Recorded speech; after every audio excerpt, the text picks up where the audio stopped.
Today I wanted to talk about the Meru. And I keep on coming back to the Meru because the Meru as a subject is extremely wide and it will take more than a couple of videos to cover almost all of it. I wanted to focus on the Meru as a historical phenomenon. And I'm only talking about this because the Ministry of Education refuses to teach our students about this subject, which is a very interesting and fascinating subject. Now, the subject of the Meru goes way beyond Kenya. For many of you, you know that the Meru are an ethnic group which lives on the slopes of Mount Kenya. But that term Meru is a global term. This is part of my series focusing on hidden and suppressed history. You may or may not be aware, but a lot of the information taught in Kenyan schools is false history. A lot of the information that you think you know to be true is nothing but fabricated narratives, while the truth is suffocated. This is because the philosophical underpinnings of the Kenyan education system is Western European Freemasonry. In other words, the education system in Kenya is Masonic indoctrination, full of false narratives intended to glorify the European, that the government presents to students as the truth.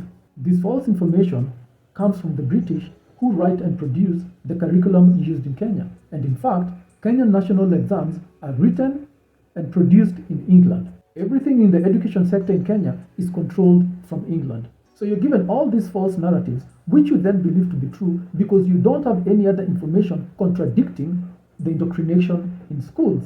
So I decided to produce this series in order to set the record straight, in order to give you an opportunity to understand that the history that you were taught in school is almost completely false.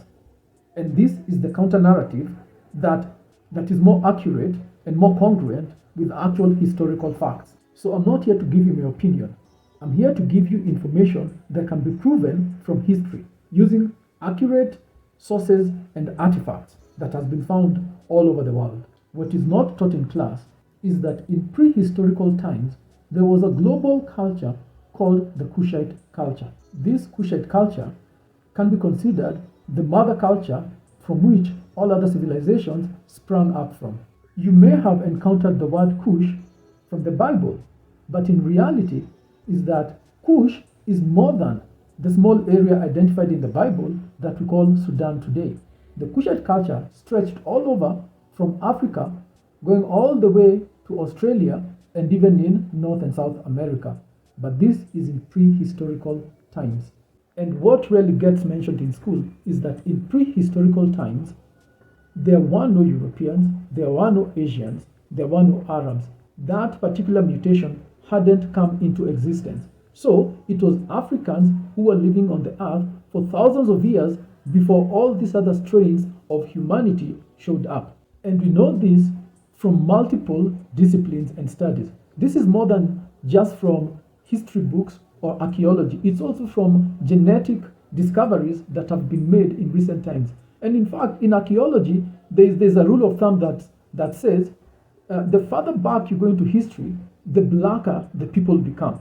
In other words, the oldest artifacts, the oldest skeletons, the oldest cultures that are discovered always are black people. In every instance, the Aborigines or the original population of any area of Earth, once they're discovered and they're analyzed, it always turns out to be black people. So that the first people in Europe were black people, the first people in China were black people, the first people in Indonesia, Australia, North and South America were black people. The farther back you go, the blacker the gods become. And in fact, through modern genetic studies, you can see the exact point in history where the DNA mutated to create the first Europeans and the first Asiatics. And so we know there was a time period, thousands of years, before this mutation happened, where everyone on Earth was quote unquote black or African. So we know that people spread from Africa throughout all these other areas of Earth. And it is these same Africans who are spreading. It wasn't Europeans or Arabs or anyone else. These groups did not exist yet. So as Africans spread, going all the way to Australia, slowly but surely, they covered all these other lands that are now considered Asia. So before the Asians existed in Asia, there were Africans in Asia. the original population of Asia was Africans, and you can still find them in different places in Asia. For example, you can find them in Philippines, in Indonesia, in India. You find very many black people. They are normally not put in the media because many nations hate Africans deeply, hate black people deeply. So they won't put them on TV. So you think they don't exist in those countries, but they do exist in those countries. They still survived the onslaught by the invading Asians. Given that that is the background, I also wanted to say where that comes from. So that comes from the ancient Cushite culture that spread from Africa all the way to Australia. Now, these Cushites used to use the word Meru to refer to themselves. When you consider the oldest writings that can be found in ancient Kemet and ancient, again, Sumeru, which the Greeks call Sumeria, you'll discover that the people of Mesopotamia would use the word Meru in many instances, or would use the word derived from the word Meru. We are not very sure why that word was very common, but it was very common, as we'll demonstrate. So in Sumeria, you'll find that the cities were called Ur, Uruk, and all these words Ur, Uruk are derived from from the root word that is called Meru. So anytime you encounter the word Meru, you know you're dealing with Cushites, okay? You're not dealing with any other group. So that when the people of ancient Sumeria call themselves the Meru, because the word Sumeria is literally the word Su-Meru, you know you're dealing with Cushites, you're dealing with black people. And so when you're reading your Bible, normally the Europeans will present these characters from the Bible, like Abraham, all those people, as ethnic Europeans. This is false, because the Bible itself says that Abraham came from Ur of Chaldea. He was a Sumerian, and if he was a Sumeru, then he was a quote-unquote Cushite. He was a black person. He was not an ethnic European, because at that time, and this is circa about 2000 BC, the Mzungu as he exists today did not exist, literally. So it's very important you understand that a lot of the history that you're taught is called whitewashed history, where every ancient group of people is presented to you as ethnic Europeans, and there is a systematic attempt to erase black people or Africans from history. Yet the exact opposite is true. Now you find that in Sumeria, you had the Sumeru, using the same word Meru. Now you come back to Africa at that time, and you go to the kingdom of Kush, in what is today called Sudan. Now they had a very big city that is called Meru, but it's spelled Meroi, but the word is Meru. So their main city was called Meru. Now you go north to ancient Kemet. In ancient Kemet, they used to build pyramids. Now, pyramid, the word pyramid is a Greek word. The Kemetic word for pyramid, again, is Meru. Like it's an artificial mountain.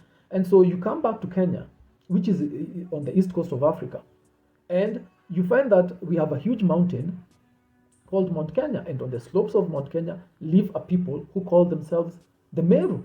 You go to just south, you'll encounter a mountain called Mount Meru in Tanzania. And then you go further south, you'll encounter a mountain called Kilimanjaro. And on the slopes of Mount Kilimanjaro is a group of people, again, who are called the Meru.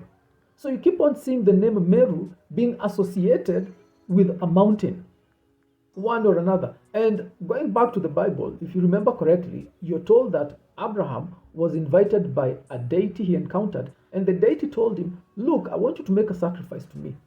Come up the mountain and make the sacrifice. What was the name of that mountain? They will spell it Moriah, but the reality, it is called Mount Meru. Every single mountain in the Cushitic civilization in prehistoric times is called Meru. Going all the way to Australia, before the British invaded, at the time of the invasion, Australia was full of black people. And the British committed a terrifying genocide. They killed the majority of the black people of Australia. And then they stole that land, and now they claim it as their own.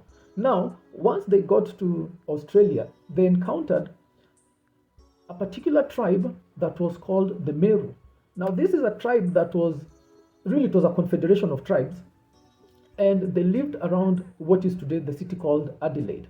And when you go to Adelaide, just slightly to the east, you'll discover that there is a river that is called River Meru, but the Europeans spell it as River Murray, Murray, but the historical term is River Meru because that entire area was populated by a group of people that are known as the Meru. Most of them were killed off by the British, but it shows you that the name Meru is also all the way in Australia, clearly proving ties between all these groups that are calling themselves the Meru. What is also interesting about the Meru of Australia is that they had 10 clans, and one of those 10 clans was called the Molo. And you come back to Kenya, you'll discover that there's a group of people who call themselves the El Molo. And Molo is also a place, a geographical place in Kenya, and it is also a place in Australia. North of Australia is Papua New Guinea. If you go to Papua New Guinea, you'll go find a district that is called the Meru district. If you go to the island of Indonesia, the name Meru is extremely common. It is a name that is used for beaches, for hotels, for localities, for roads, and for many other reasons. And the highest point, the highest mountain in Java, in Indonesia, is a mountain called Semeru. The name of the mountain is Meru. The SE is simply a prefix that they use for their language. It shows you that before Indonesia was invaded by the Asiatic type, it was totally populated by black people. And in fact, there are entire provinces of Indonesia full of black people that are, currently being oppressed and attacked violently by the Indonesian military. But the bottom line is this: the name Meru is extremely common in Indonesia. If you go to Indonesia today, you'll find the name Meru almost everywhere, even for islands, even for all sorts of things.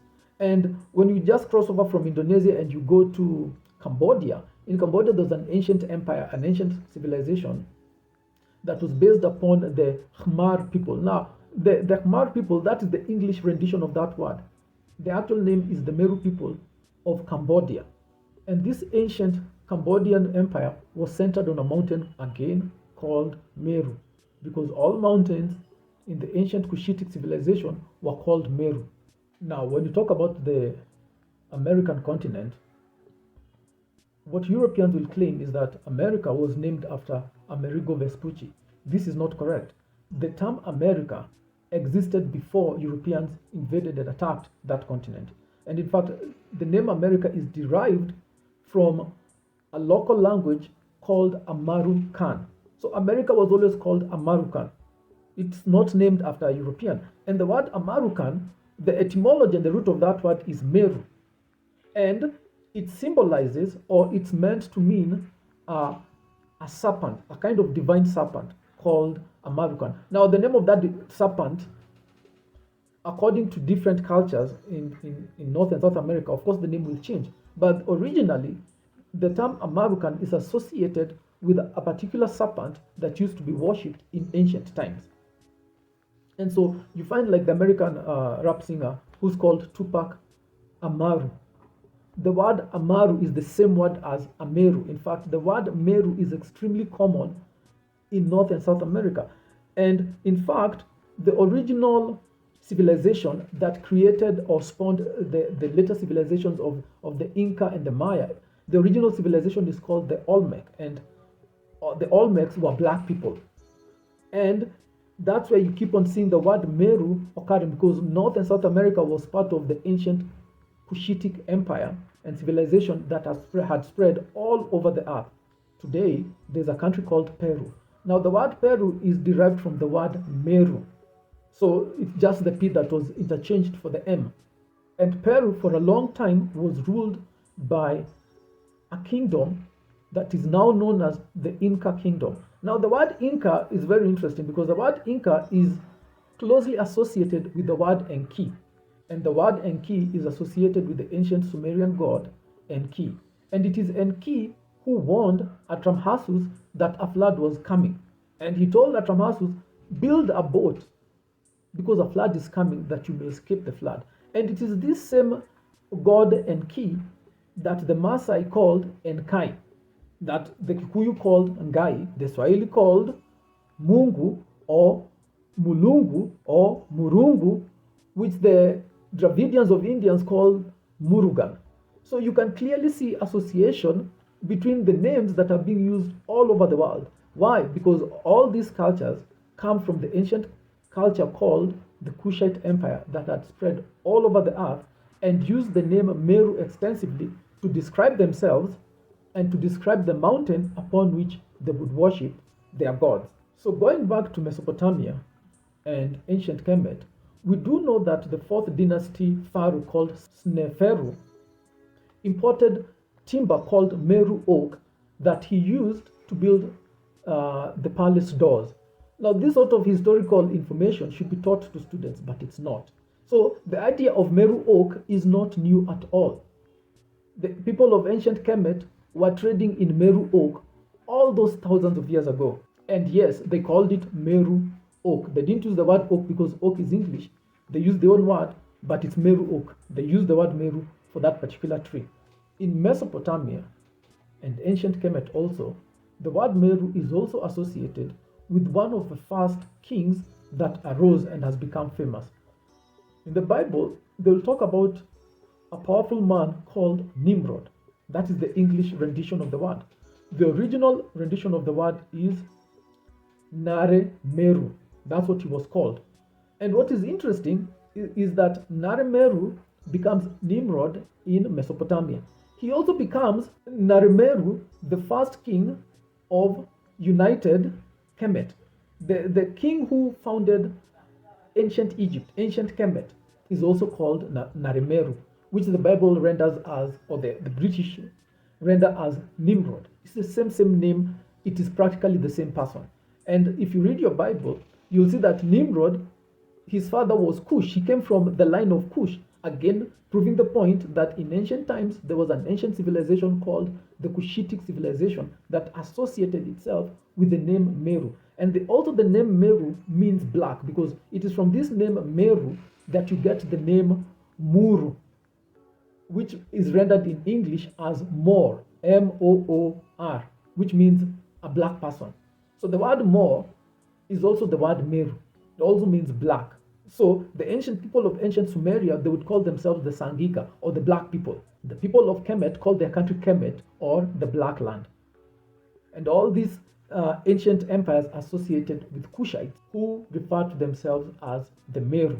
That in Kenya today, you will find a town called Narumoru, which is the exact rendition of the word Nimrod. And Nimrod, according to the Bible, he's the son of Cush. He's the first ruler of earth. He's the first king of Sumeru or Sumeria. He's the founder of Babylon, of Erech, of Akkad. Nimrod predates Hammurabi. And so the very word Nimrod, or there are many renditions of that word. There is Namerut, Nameru, Naremeru, Narumoru. All those words mean the same thing, and they are derived from the root word Meru.